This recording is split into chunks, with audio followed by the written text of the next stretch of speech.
Looking at the current social and political climate, especially as we approach 2024 elections, how do you envision the role of grassroots organizations like SCCUSIC in driving systemic change? Well, thank you for that question. The role of grassroots organizations is powerful.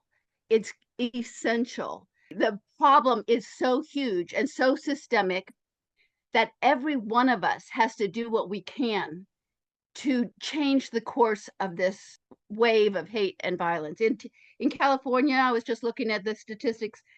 There was a 2022 report out of California state government that said in the last 10 years, hate crime events had increased 145.7% in California. I mean, these numbers are just nuts. We don't have to be like that. We can be better than that. And it takes each of us working from whatever corner of the earth we are standing on to help make that difference. You always had so much energy. You were so passionate about this work when we were working together. Can you talk about that? Where did that come from for you? Well, for sure, it comes from the fact that it's hugely driven by losing a family member to a hate crime. My nephew in 2017, Memorial Day weekend, was killed in a hate crime on a train in Portland, Oregon. My nephew's name was Talishan Murden Namkai Meche, called him Tilly. And he was, I think, 23 at the time, and he was just riding the train home, looking forward to a Memorial Day weekend, and he saw some harassment going on of two young women on the train, and he intervened, and the crazy guy that was doing the harassment knifed my nephew, and that was in spring of 2017, and the trial happened in June of 2020. And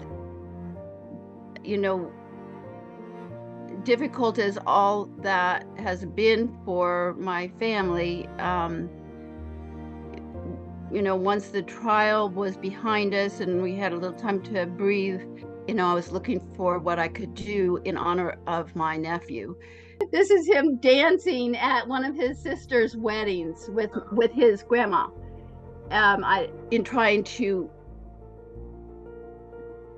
chart a path towards healing, one of the things I learned is that everybody heals in different ways and needs different things for healing. And for me, taking action was felt good, and also being connected to community. I offered to host an event, a film screening in Santa Cruz County. It just turned into more than that. There was so much interest in Santa Cruz County in doing something. I first reached out on the neighborhood listserv to tell people I wanted to make something happen, and did anybody want to help? Everybody I reached out to was saying, yes, oh, I'm so glad, let's make something good happen. And so it became more than just a single event, a film screening event. It became the first time that Santa Cruz County stepped up to celebrate and acknowledge United Against Hate Week. So that was 2021. I wanted to do something about this, both for myself, for my family, for my nephew, and to search for healing. And that sense of community, I just have to underscore how valuable it is, how precious it is when people step up to help you. And I'm awfully grateful to Santa Cruz in forming Santa Cruz County United for safe and inclusive communities, and figuring out how to celebrate United Against Hate Week and what we can do to reduce the likelihood of hate and bias events and handle them constructively when they do happen here. And Sylvia Morales, I'm totally grateful to you, both for your leadership, for the Resource Center for Nonviolence, for RCNV's contribution to making SCCUSIC happen, the acronym for our anti-hate group here in Santa Cruz County, and for stepping up and being willing to incorporate SCCUSIC into what the Resource Center for Nonviolence does and pick up the leadership reins. Just real grateful.